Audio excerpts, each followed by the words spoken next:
द्वितीयक सेल कहलाते हैं, यहाँ तक लिखा था ना। उसी के आगे लिखा है इसे संचायक सेल भी कहते हैं, इसे संचायक सेल भी कहते हैं, इसे संचायक सेल भी कहते हैं। ऐसे सेलों को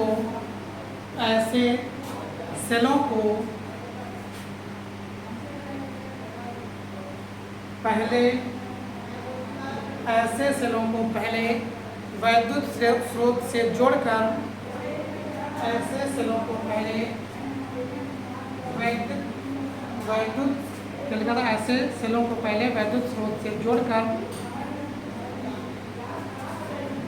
इन्हें आवेशित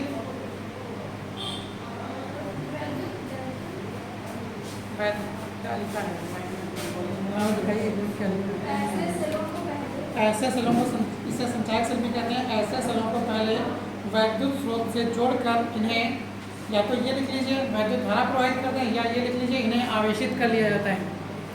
इन्हें आवेशित कर लिया जाता है। जिस तरह की लैंग्वेज आप लिख चुके हो वो आवेशित कर लिया जाता है।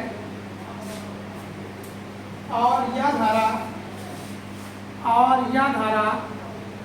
सेल में पहुंचकर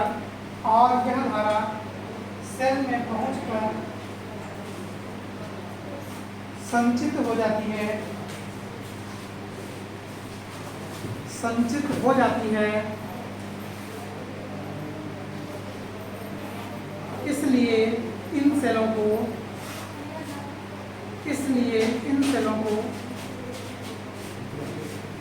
संचायक सेल भी कहते हैं। इसलिए इन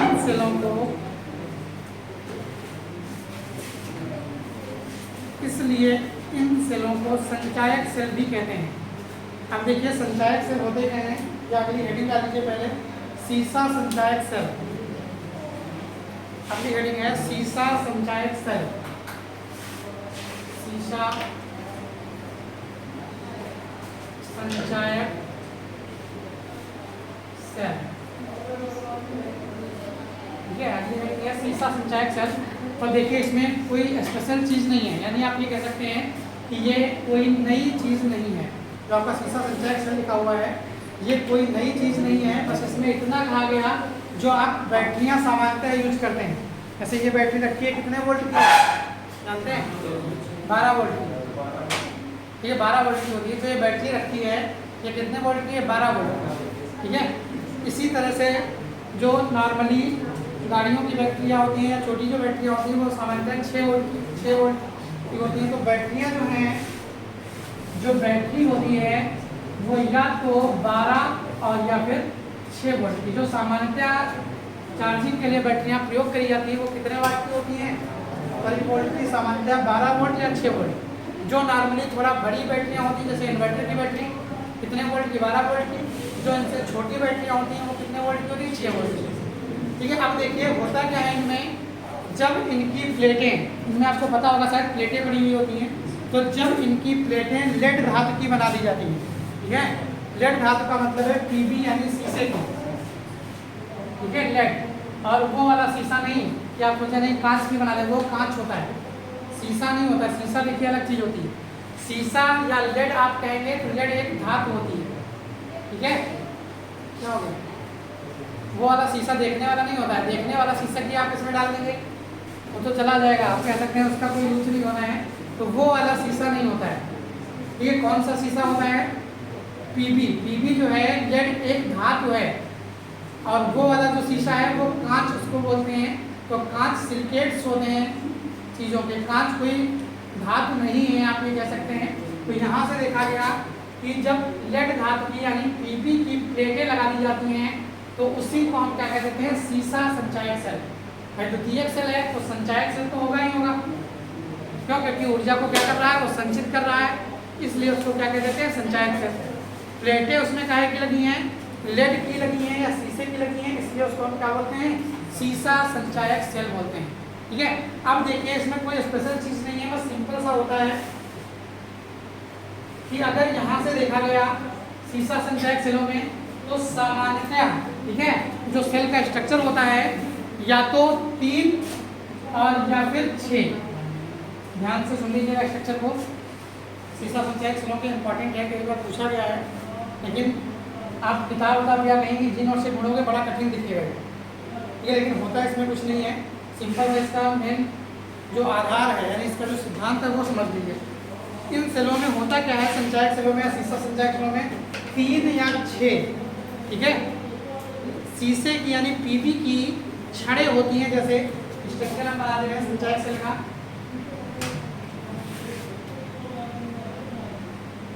जैसे मान लीजिए ये एक सिंपल सा एक सेल का स्ट्रक्चर है। अब इसमें हम क्या करते हैं,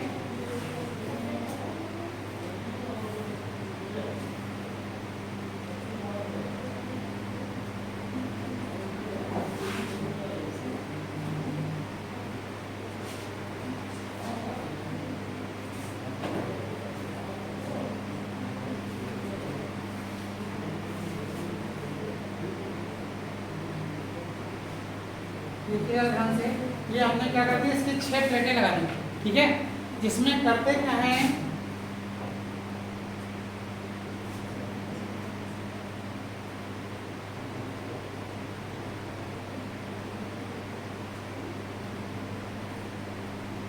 ये देखिए 3 जो हैं लेड की जालियां लगा दी हमने, 1 2 3, यानी 3 प्लेटें, क्या आप कह सकते हैं, जो 3 छड़ें हैं वो किसकी लगा दी हैं, लेड की लगा दी, ठीक है। इसका मतलब ये आपका एक तरह का इलेक्ट्रोड हो गया, मतलब ये आपका दूसरे टाइप का इलेक्ट्रोड हो गया,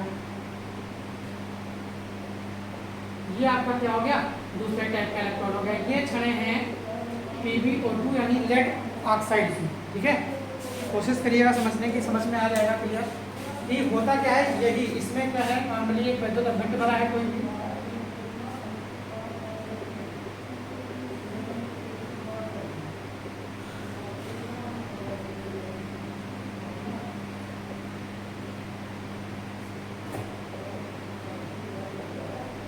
ठीक है। तो ये चीज देखिए यहाँ से, ये आपका जो है ये सामान्यतः इसमें कोई एक वैद्युत अपघट्य भरा हुआ है।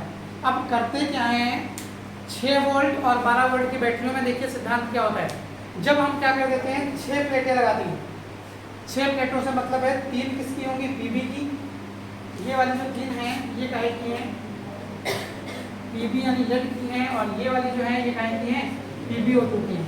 तो आप कह सकते हैं 3 लेड की छड़ें लगा देते हैं और 3 PbO2 की छड़ें यानी लेड ऑक्साइड की छड़ें निकाल लगा देते हैं। ये कितनी छड़ें हुई टोटल, 6 हो गई।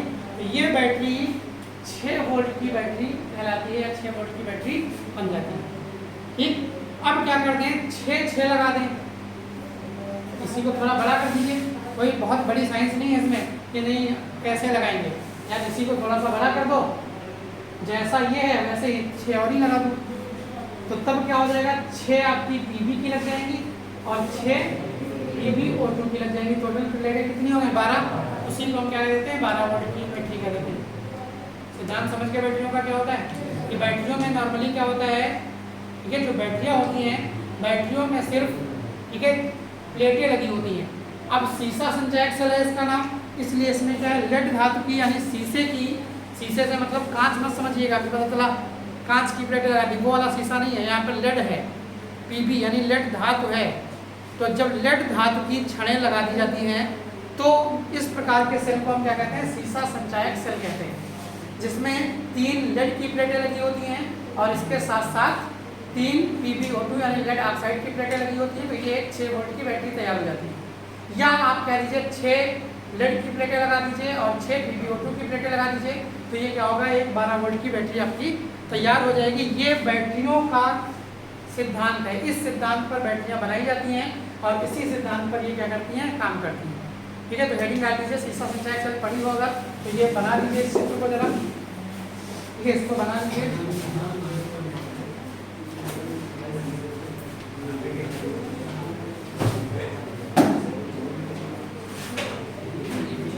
इस चित्र को बना लीजिए, तो समझ गया ना, यहाँ तो मान अजीब सा लगने लगा है, इसमें पहले 6 छड़ें हैं, उसके बाद इसके अंदर भर दिया गया है आपका, ठीक है।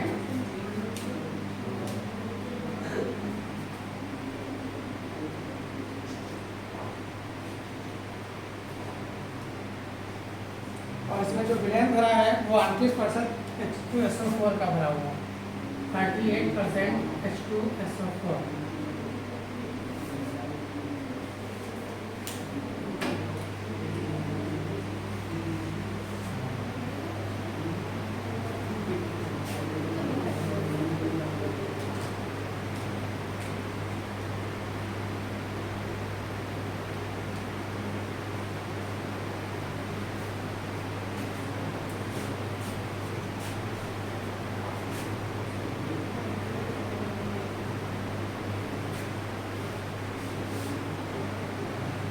ये छने ध्यान रखिएगा, बराबर होने चाहिए 6 छने। ये कम ज़्यादा कर दोगे फिर गड़बड़ा जाएगा ये।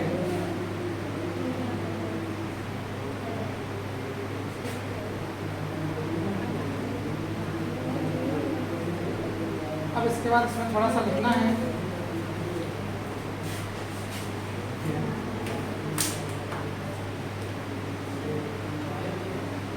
बोलें क्या? लिख दीजिए जरा, हम क्या बोल रहे हैं।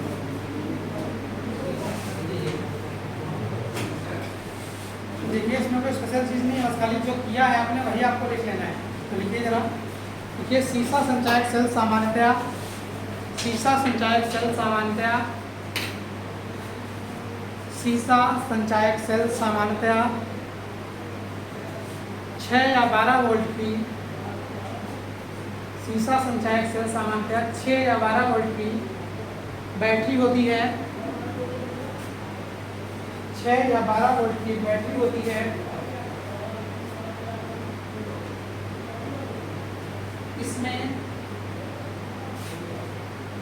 इसमें 3 या 6 सेल, इसमें 3 या 6 सेल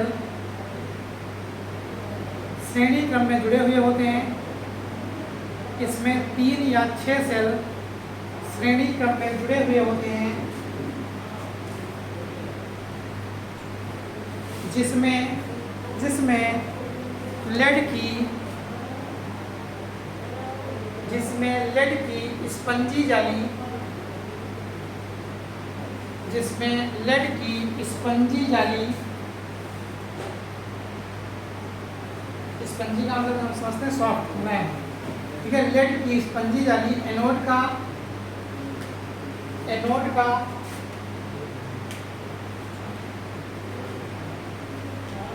जबकि PbO2 की छड़ें, जबकि PbO2 की छड़ें कैथोड का कार्य करती हैं, जबकि PbO2 की छड़ें कैथोड का कार्य करती हैं।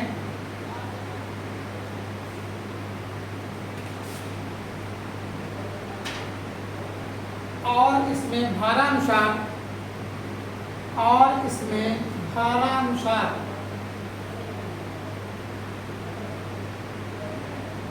38% H2SO4 और इसमें भारानुसार 38% H2SO4 का विलयन भरा होता है, जो वैद्युत अपघट्य का कार्य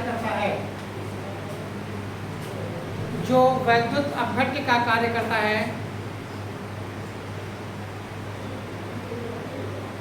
अब देखिए रिएक्शन एनोड पर और कैथोड पर कौन कौन सी होती है, जरा इसको देख लीजिए बस, ठीक है।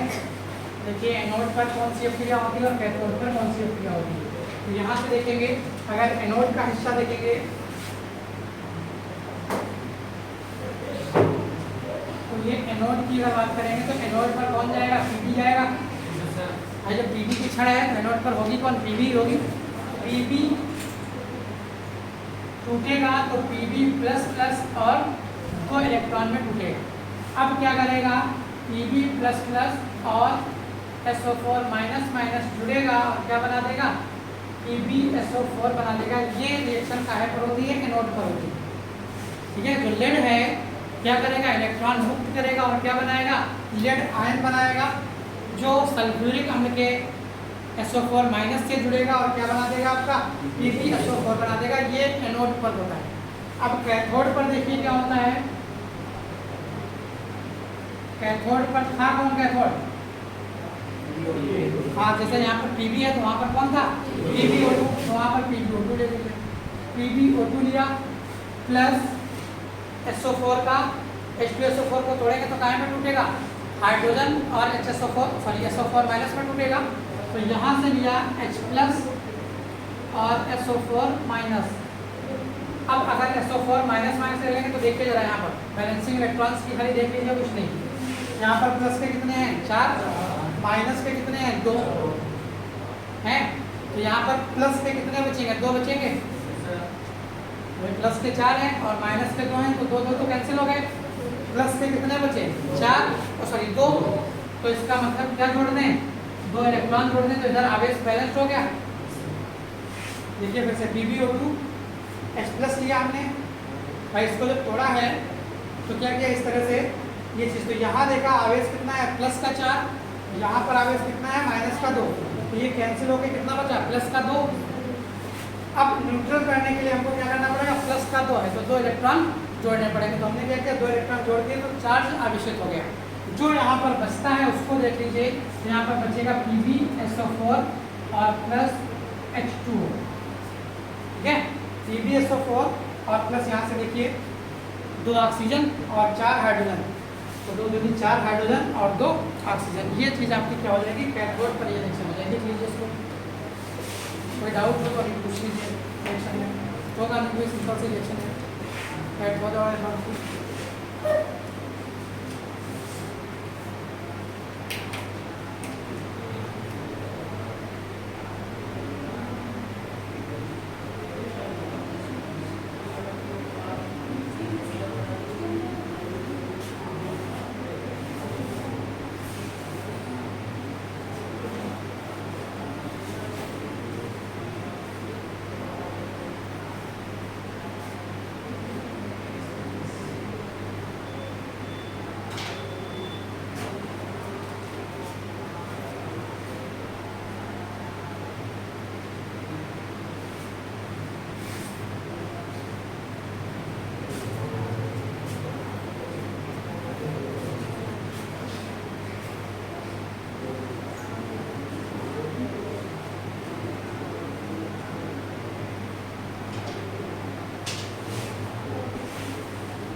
चलिए क्वेश्चन लिखिए, चैप्टर खत्म हो गया है, ठीक है। मतलब थ्योरी का जितना हिस्सा था इस चैप्टर में पूरा खत्म हो गया है। अब जरा न्यूमेरिकल लिख लीजिए स्टेज को। न्यूमेरिकल लिखिए। पहला सवाल है कॉपर और सिल्वर के बीच, कॉपर और सिल्वर के बीच एक सेल निर्मित किया गया है। कॉपर और सिल्वर के बीच एक सेल निर्मित किया गया है।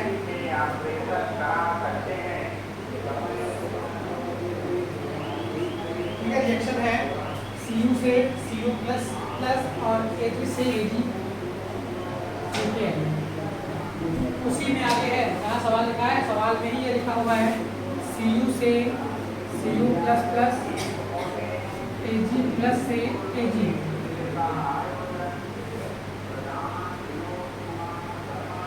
Ag प्लस से Ag। अगर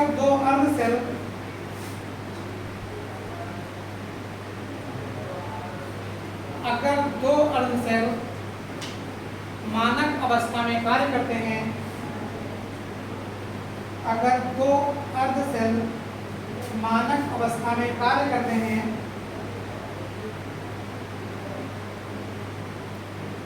तो सेल के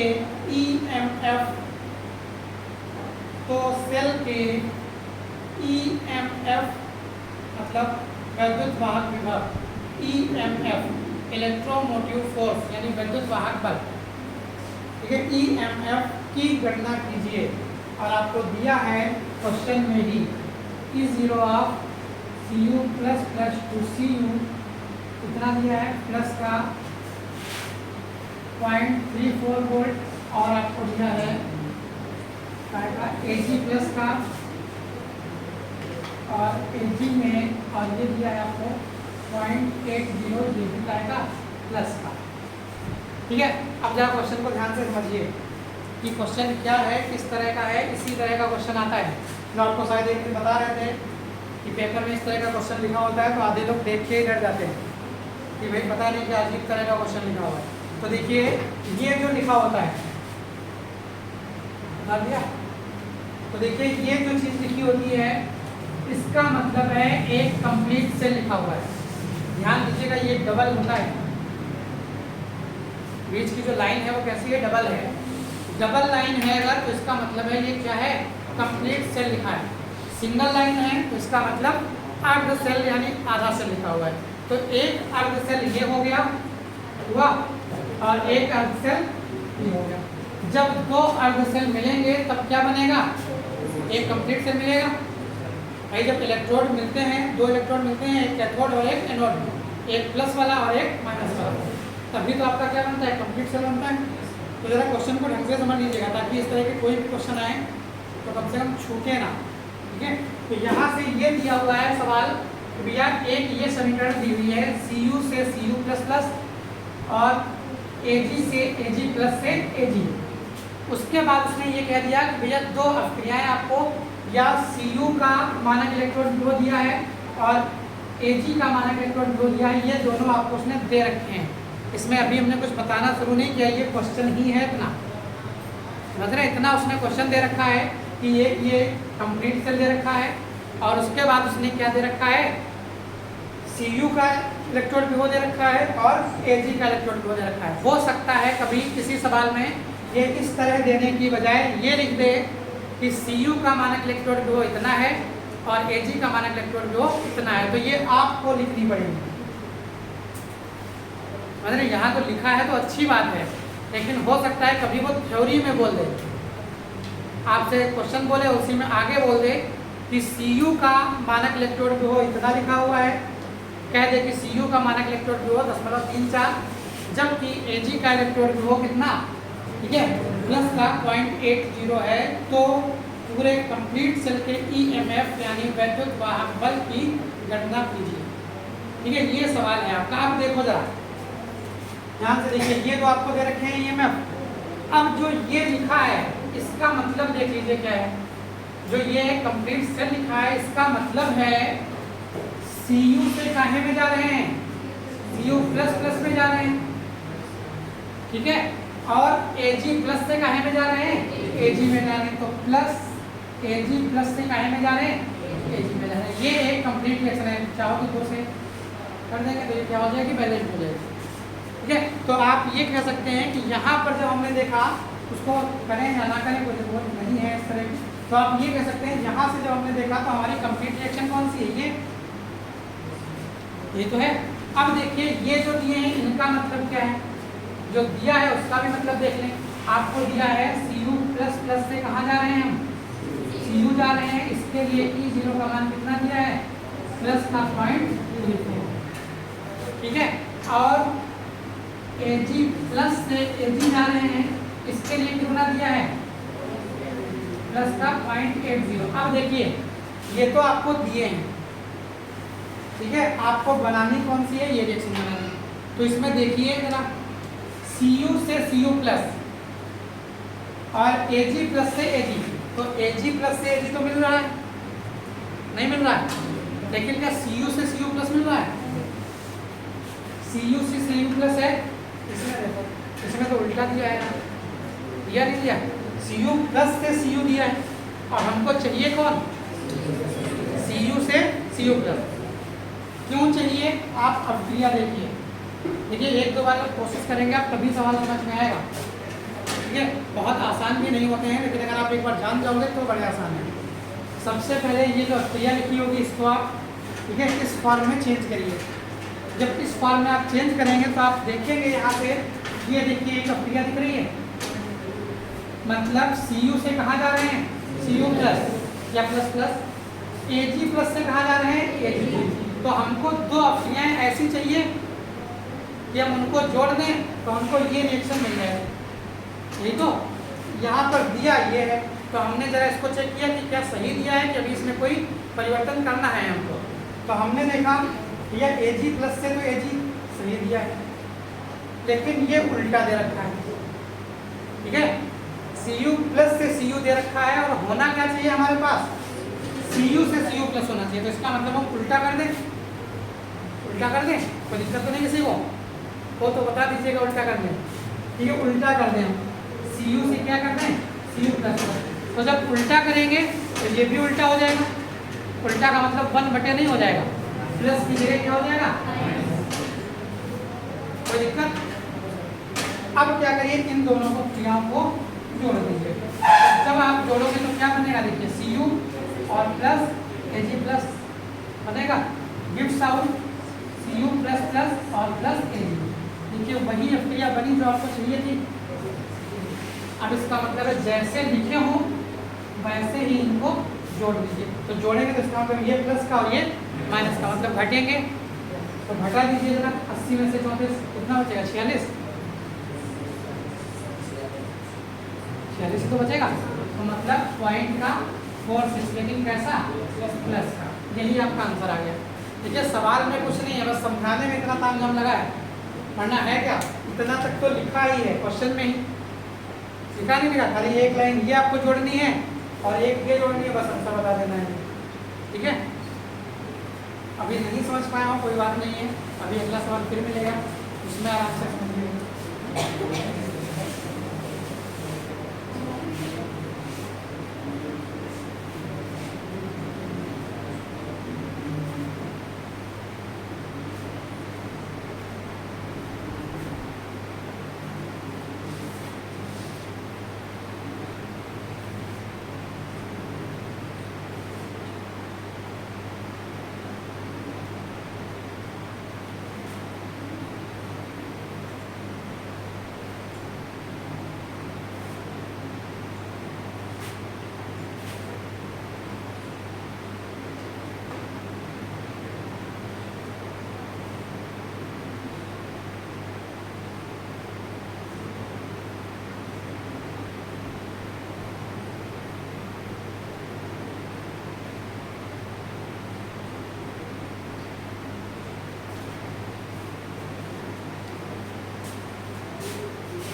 कर लिया, चलिए अगला सवाल कर लिया, नहीं किया तो कर लीजिए।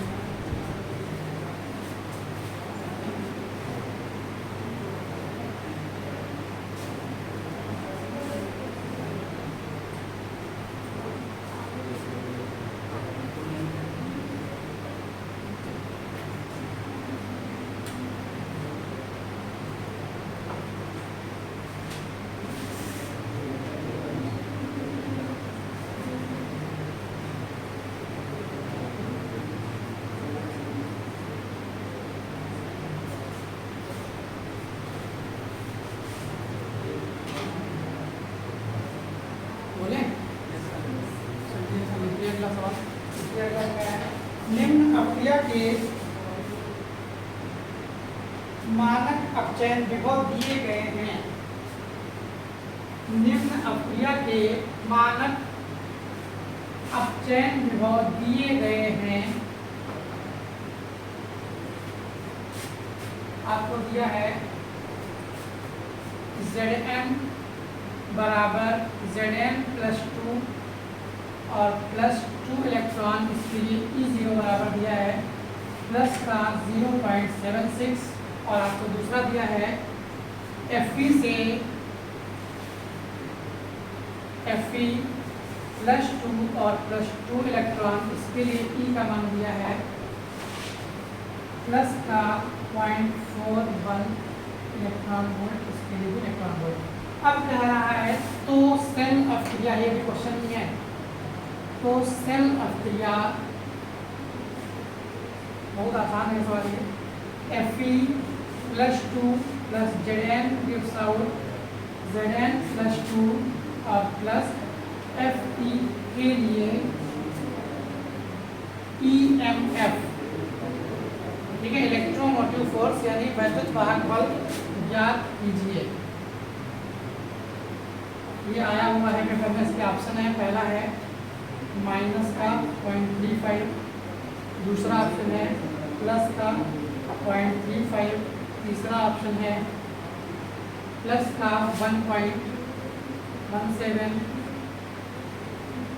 और चौथा ऑप्शन है माइनस का 1.17। ठीक है, ये आपको क्या करना है, हल करना है। अब देखिए, हल करिए अपने आप, कर पाएंगे? कोशिश करिए, बिल्कुल सेम है, बड़ा आसान है। ठीक है कुछ नहीं सवाल।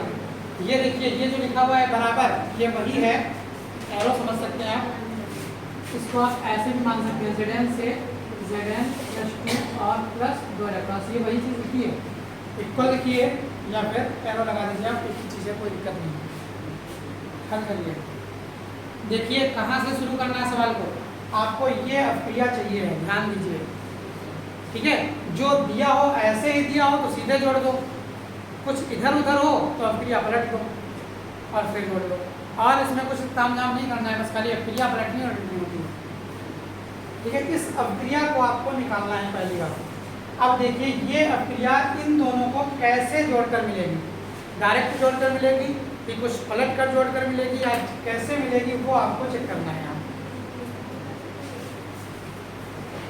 हल करिए, हल करेंगे कि हम ही करें, कोशिश कर लीजिए।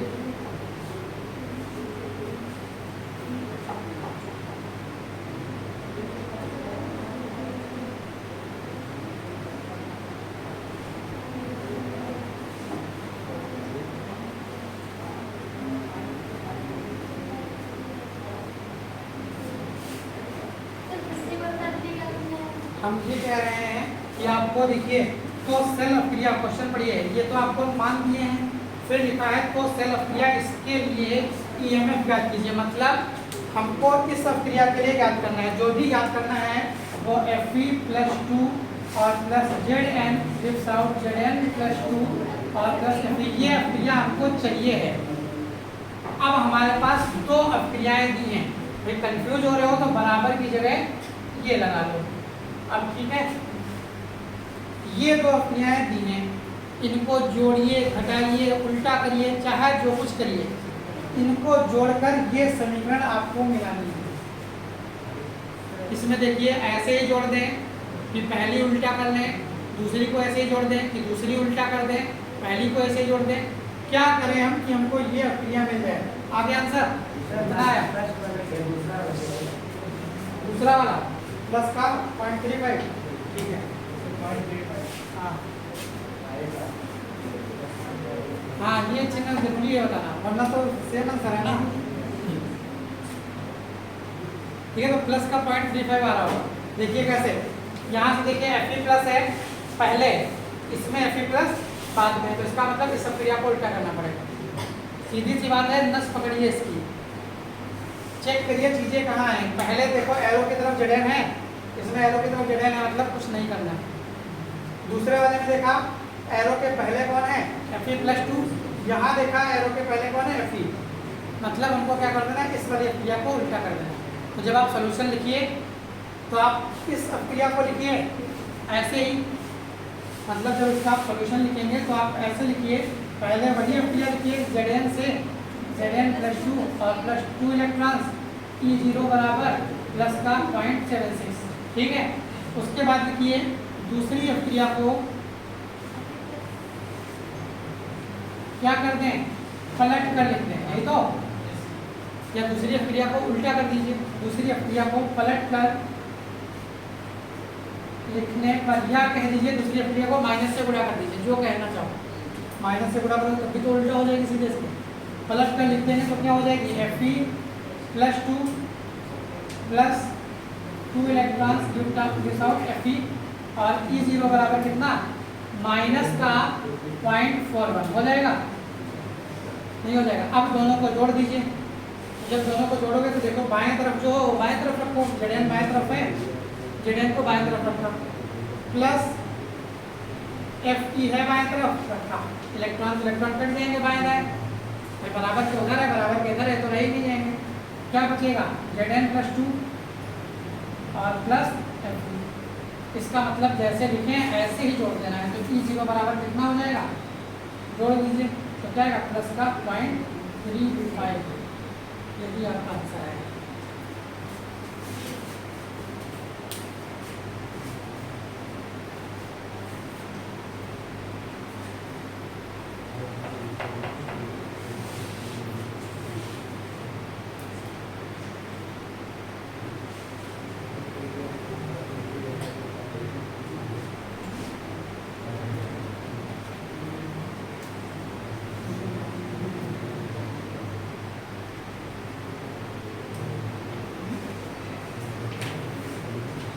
आया कि नहीं आया समझ में, आ गया।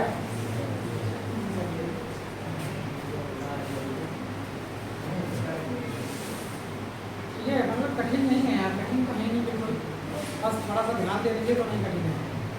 अब वरना अगर डर जाओगे देख के सामान को तो डरा लेगा, ठीक है, इसलिए देख के नहीं करना है। कर दिया?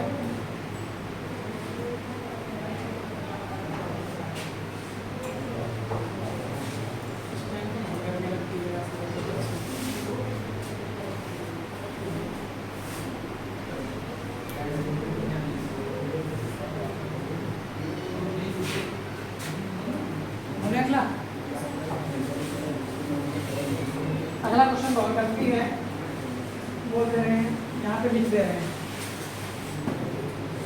लिखा है सेल अफ्रिया Zn plus 2Ag plus gives out Zn plus 2 और प्लस Ag, ठीक है। सेल अफ्रिया क्वेश्चन ये है, सेल अफ्रिया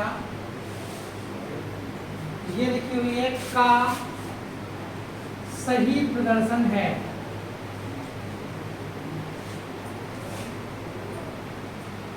क्या करना है, खाली इस अक्रिया को इस रूप में लिख देना है आपको, बस इतना सा करना है।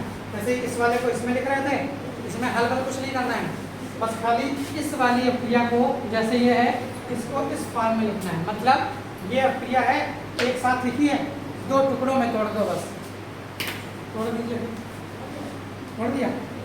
बताइए सही प्रदर्शन है, ऑप्शन हम बता दें, थोड़ा हो सकता है गड़बड़ा आया हो आपका, क्योंकि इसमें जो आया होगा आपका वो ऑप्शन है नहीं, ठीक है।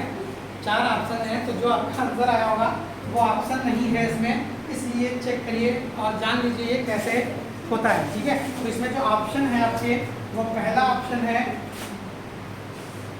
Ag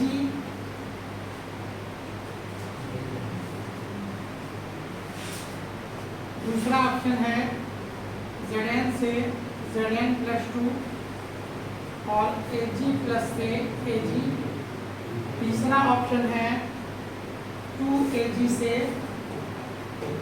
Ag प्लस Zn से Zn प्लस 2 और चौथा ऑप्शन है Zn से Zn प्लस 2 और 2Ag से Ag प्लस। बताइए जो आया होगा ऑप्शन नहीं है इसमें आपका, है फोर्थ वाला वही जगह। अगर हमने सही लिखा है तो जो आपने लिखा होगा वो इसमें ऑप्शन नहीं होगा, अगर सही लिखा है तो, और अगर गड़बड़ लिखा है तो आप आराम से मिल जाएगा। अगर आपने सही लिखा होगा तो सही के हिसाब से ये आना चाहिए, देखो Zn का Zn प्लस 2 हो गया, हो गया, डबल लगा दीजिए, ठीक। अब Ag वाले का उधर लिख दो, तो सॉरी यहाँ पे 2Ag होगा, Ag था 2Ag था, इसको सुधार दीजिए, यहाँ पर क्या था 2Ag था, ठीक है। अभी हम बताएंगे क्या गलती है और कैसे गलती होती है, ठीक है। कुछ चीज़ को बताएंगे यहाँ पर क्या गड़बड़ी है, बस खाली यहाँ पर 2Ag है और कुछ नहीं है। वो बैलेंसिंग में लिखने में हमने ध्यान नहीं दिया, बैलेंसिंग तो होनी चाहिए ना लिखने में, तो यहाँ पर भाई बैलेंसिंग ही नहीं है, छूट गई थी बैलेंसिंग। वो तो आपकी जिम्मेदारी है कि आप भी देख लीजिए कि बैलेंसिंग है कि नहीं। तो यहाँ पर होना क्या चाहिए नियमानुसार, 2Ag प्लस से 2Ag होना चाहिए। कोई ऑप्शन है क्या? हो तो छांट लीजिए इसमें। देखिए ऑप्शन काटना शुरू करते हैं, जरा काटना शुरू करिए। हमें जब सही नहीं मिल रहा है तो हम गलत ढूंढेंगे, और यही तो है। या तो हमको सही मिले, या तो देखिए आंसर दो तरह से ढूंढे जाते हैं, या तो हमको सही पता हो, या तो हमको ये पता हो। आप काट लो ऑप्शन, यार ये होगा नहीं, ये होगा नहीं, ये होगा नहीं, तो एक बचेगा वही होगा। और या तो आपको सही पता हो। तो देखिए Ag का Ag में कन्वर्जन क्या हो सकता है? कभी नहीं हो सकता ना, इसका मतलब ये तो कैंसिल हो गया। ठीक है, अगला देखिए तीसरा ऑप्शन देखिए जरा, 2Ag का Ag में कन्वर्जन क्या हो सकता है? कभी अगर 2Ag का होगा तो 2Ag प्लस में होगा कन्वर्जन। 2Ag का काहे में होगा? 2Ag प्लस में, तो इसका मतलब कैंसिल। आप समझ तो गए होंगे ऑप्शन कौन सा सही है, कैंसिल। इसमें देखो फिर वही समस्या है, 2Ag का Ag में कन्वर्जन है तो ये भी नहीं होगा। अब दोनों तरफ 2 है तो उस 2 को लिखिए या ना लिखिए। अगर दोनों तरफ 2 है, समझ रहे हैं, तो इसका मतलब क्रिया को 2 से भाग करके भी तो लिख सकते हैं। अगर दोनों तरफ 2 है तो आप उस 2 को हटा सकते हैं, ये नहीं कि एक तरफ 2 हटा दो और एक तरफ लिखा रहने दो।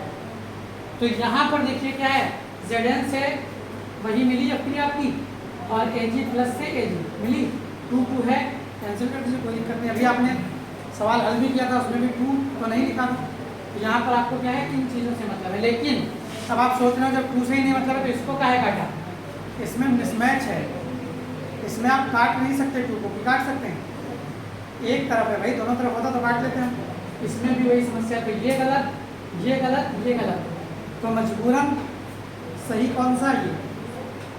हालांकि हमारे हिसाब से सही नहीं था ये, आपके हिसाब से भी नहीं सही था, लेकिन जब 3 तो हो ही नहीं सकते तो चौथा ही होगा।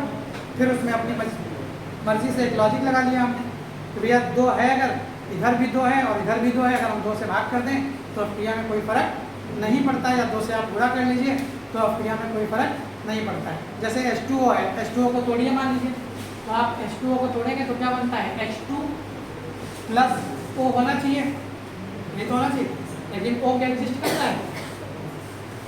अकेला O तो मिलेगा नहीं कहीं, कि मिलेगा? अकेला O अगर आपने कर दिया तो भैया वो तो नवजात ऑक्सीजन हो गया। अकेला O कभी भी एग्जिस्ट नहीं करेगा, वो एग्जिस्ट तब करेगा जब वो नवजात ऑक्सीजन के फॉर्म में ऑक्सीडाइजिंग एजेंट होगा, मतलब प्रबलतम ऑक्सी कारक होगा।